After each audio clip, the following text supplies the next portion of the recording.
Any clash between Carlton and Collingwood is usually worth going a long way to see, even if both sides were disappointing at their last outings. The Blues lowering their colours to the Swans on Sunday, and Collingwood bowing out of the Foster's Cup when beaten by the impressive North Adelaide combination under lights on Tuesday.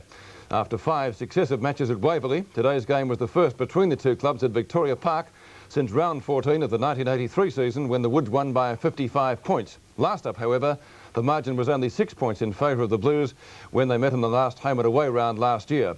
Selection moves on Thursday were interesting. Carlton veterans Markio and Harms were brought back from the wilderness, while the Woods this time named Peter Dacos in the selected side after bobbing him up surprisingly against Melbourne last week. Tonight we begin our replay at the 2-minute mark of the first quarter. Scores are level. Our commentators at Victoria Park are Bob Skilton and Sandy Roberts. And this could be a real game today between these two great rivals over many, many years. Here's the throw-in. Collingwood into their attacking zone. Cloak wins it. Blackwell almost has it kicked out of his hands. And the umpire David Howlett, has no choice but to come in and have a bounce. So many great duels anticipated around the ground. From Collingwood's forward line, Brian Taylor, Bruce Doull, up at the other end of the ground where Warren Ralph is back in business once again. Madden wins the tap, looks for Ashman, but he's pressurised over the line by Mullane, and another throw-in. Madden in front of Cloak. Although Cloak eventually obtains front spot, Hunter tries to get the quick handball away. Gary Shaw could have just given Blackwell a touch. And it should be Blackwell's. Take it from the half-back line, drifting play back in towards the centre. Dorotich put his big bulk in front. Johnson got a hurried kick. It's not effective. Oh, McClure had an airy, but then followed it up with the right boot.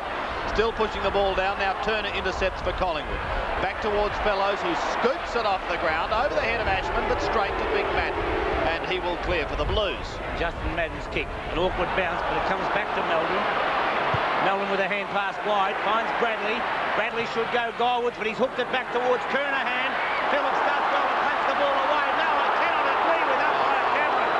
Phillips did a great job. A lovely piece of defensive work. There was no way in my mind that it was a free kick to Kernahan. Well, that would be a beauty. Excellent defensive work. Yep. The most tiggy touchwood free kick of all time. And the interesting thing was that the whole Collingwood army went up applauding the work of Phillips.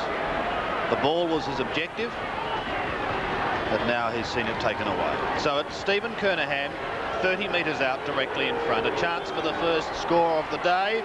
Kernahan's kick straight through the middle, and the Blues are away. One straight goal.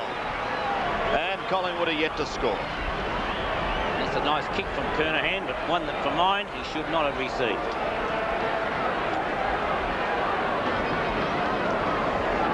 Steve Kernahan, who was named at half forward, is lining up on Greg Phillips.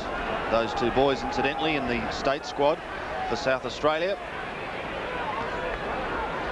Centre bounce, Fellows and Madden. Fellows with that big runner. Blackwell at the bottom of the pack, almost threw it out.